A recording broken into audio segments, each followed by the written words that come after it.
Breaking news చూస్తున్నాం. మొత్తానికైతే technology ఎంత పెరిగినా కూడా గ్రామీణ ప్రాంతాల్లో అది ఏమాత్రము యూజ్ అవ్వట్లేదు అనేది కొన్ని సందర్భాల్లో అర్థమవుతుంది.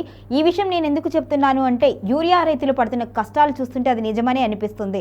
చాలామంది టెక్నాలజీని యూజ్ చేసుకుంటున్నారు, ఫోన్లలో కూడా అప్గ్రేడ్ అవుతున్నారు. కానీ సామాన్య రైతుకు మాత్రం ఒక ఫీచర్ ఫోన్ ఉపయోగించడం మాత్రమే తెలుస్తుంది. అటువంటి రైతులు యూరియా బుక్ చేసుకోవాలి అంటే అష్ట కష్టాలు పడుతున్నారు అనేది ఇక్కడ తెలంగాణ రైతులను చూస్తేనే అర్థమవుతుంది.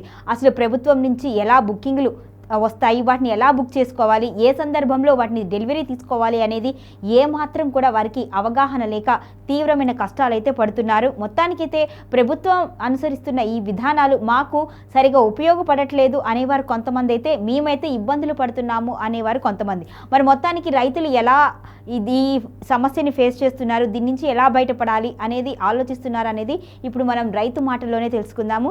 డైరెక్ట్గా వాళ్ళనే సంప్రదించి వారి అభిప్రాయాన్ని కూడా సేకరిద్దాము. నమస్కారం అండి వెంకటాచారి గారు. నమస్కారం అమ్మా. సో యూరియాకి సంబంధించి మీరు ఎటువంటి ఇబ్బందులు పడుతున్నారు, ముఖ్యంగా ఆన్లైన్ బుకింగ్లకు సంబంధించి మీకు ఎదురవుతున్న సమస్యలు ఏంటండి? అమ్మా, మాది మాడుగులపల్లి మండలం చిరుమర్తి గ్రామం, మారుమూల ప్రాంతం.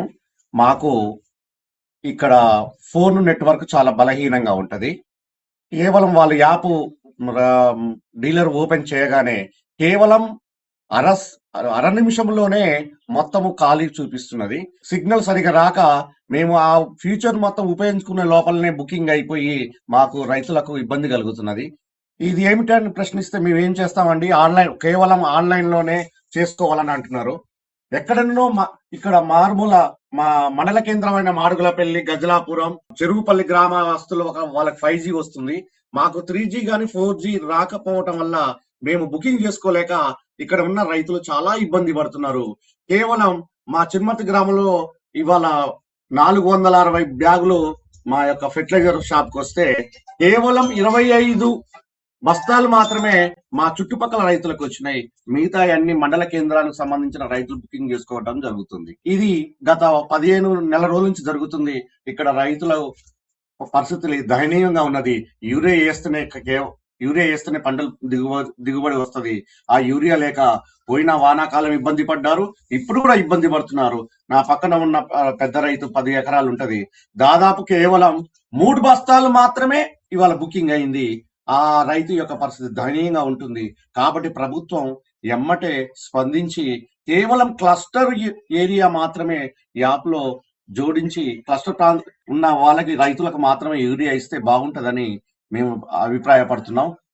కంపల్సరీ ఈ విషయాన్ని ప్రభుత్వ దృష్టికి తీసుకుపోయి మీ ఛానల్ ద్వారా మా రైతులకు ఈ యూరియా కష్టాల నుంచి విముక్తి కల్పించాలని కోరుకుంటున్నాం. వెంకటాచారి గారు, ఒకవేళ ఆన్లైన్లో బుకింగ్ అనేది మీకు ఇప్పుడు చెప్పారు వెంటనే అయిపోతుందండి, కనిపించట్లేదు అని. మరి ఒకవేళ అలాంటి సందర్భం ఎదురైనప్పుడు మీరు యూరియా కోసం ఏం చేస్తున్నారు, ఎక్కడికి వెళ్ళి తెలుసుకుంటున్నారు? అమ్మ, ఆల్రెడీ ఆ షాపుకి పోతే ఆల్రెడీ బుకింగ్ అయిపోయాయి అని చెప్తున్నారు ఆ షాపు ఓనర్లు. వాళ్ళు కూడా ఎక్కడి నుంచో మారుమూల ప్రాంతమైన అవంగాపురం, దాదాపు 20 కిలోమీటర్ల పరిధిలో వాళ్ళు ఇక్కడికి వచ్చి తీసుకుని పోతున్నారు. ఇదేమిటంటే అక్కడ మాకు దాదాపు సిగ్నల్ ప్రాబ్లం, అంటే ఎయిర్టెల్ ఇవి మాకు 4G మాత్రం వస్తుంది. మారుమూల ప్రాంతం కాబట్టి 4G వస్తుంది. అక్కడ వాళ్ళకి మండల కేంద్రం కాబట్టి 5G వస్తున్నది. వాళ్ళ ఫాస్ట్ గా రిజిస్టర్ అవుతున్నది. మాకు కాకపోవడం వల్ల మా రైతులు ఇబ్బంది పడుతున్నది. కేవలం 30 సెకండ్లలోనే యూరియా బస్తాలు ఖాళీ చూపిస్తున్నారు. ఇది పరిస్థితి. మీ అభిప్రాయాన్ని తెలియజేసినందుకు. వేణుగోపాల్ రెడ్డి గారు, మీ సమస్య చెప్పండి. ఆ సమస్య ఏంది మేడం, యూరియాకు నానా అవస్థ పడుతున్నాం. యాప్ నుంచి యూరియా అంటే అసలు యాప్లు కొన్ని రోజులు డౌన్లోడ్ కాలే, కొద్ది రోజులు జిల్లానే బ్లాక్ చేసిండు. ఈ చాలా ప్రాబ్లం ఉంది. రైతులకైతే చాలా నిండముస్తుండు మేడం.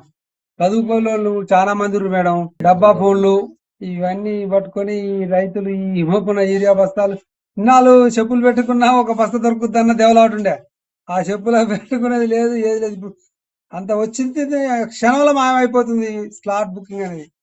యూరియాకి సంబంధించి రైతులు ఎదుర్కొంటున్న ఇబ్బందులు అయితే మనకి ఇప్పుడు స్పష్టంగా అర్థమవుతున్నాయి. నిమిషాల వ్యవధులు కాదు, సెకండ్ల వ్యవధిలోనే మొత్తానికి బుకింగ్లు క్లోజ్ అయిపోయి మేమేం చేయాలి అని దిక్కుతోచని పరిస్థితిలో ఉన్నాము అంటూ కూడా రైతులు ఆవేదన వ్యక్తం చేస్తున్నారు. ఖచ్చితంగా ప్రభుత్వం ఈ సమస్యను గుర్తించాలి. ముఖ్యంగా 5G 4G అనే టెక్నాలజీ వచ్చిన తర్వాత దీనికి సంబంధించి గ్రామీణ శివారు ప్రాంతాల్లో అయితే ఈ టెక్నాలజీకి సంబంధించి సిగ్నల్స్ అందక ఇబ్బందులు పడుతున్నాము అని కొంతమంది చెప్తుంటే, కొంతమంది మాత్రం బుకింగ్లు ఫాస్ట్గా జరిగిపోవడం వలన సెకండ్ల వ్యవధిలోనే అందుబాటులోకి లేకుండా అయిపోతున్నాయని మరికొందరు ఆవేదన వ్యక్తం చేస్తున్నారు. మొత్తానికైతే ఈ సమస్యని ప్రభుత్వం పరిగణలోకి తీసుకొని రైతుల పక్షాన ఉండి న్యాయం జరిగేలాగా చర్యలు తీసుకోవాలి అని సగటు రైతులు కోరుకుంటున్నారు.